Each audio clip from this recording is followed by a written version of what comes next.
order. Give a call to the honourable member for Hunter. Thank you, Mr Speaker. My question is to the Minister for Health. How is the Albanese Labor government making it easier for all Australians to access affordable health care after a decade of cuts and neglect?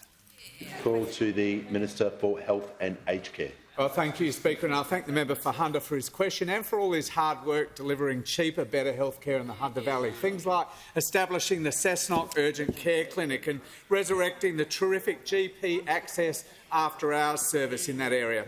Mr Speaker, as the party that introduced the PBS, Medibank and then Medicare, Labor has no higher priority than ensuring every single Australian is able to access high-quality, affordable health care, no matter where they live, no matter what their income. And as the member says, that mission is especially critical after the decade of cuts and neglect we witnessed under those opposite.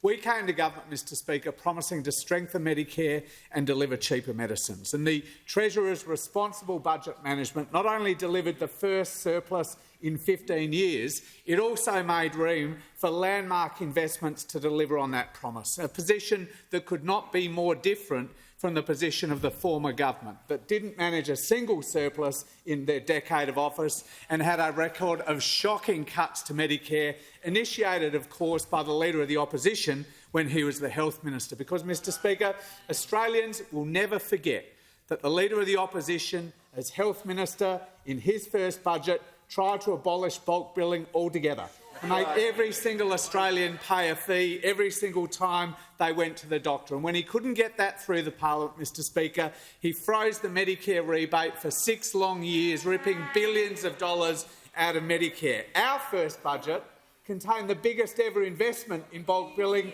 in history, tripling the bulk billing incentive, an investment which, just in the first 2 months, delivered an additional 2,500 free visits to the doctor in the member for Hunter's electorate alone.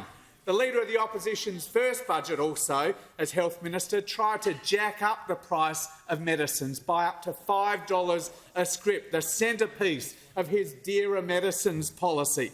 In under just 2 years, we've managed to lower the annual medicine bills for millions of pensioners, the biggest cut to the price of medicines in the 75-year history of the PBS, and 60-day scripts for common medicines, saving patients time as well as even more money, Mr Speaker. And of course, no one will forget the Leader of the Opposition, as Health Minister, tried to rip $50 billion out of our public hospitals.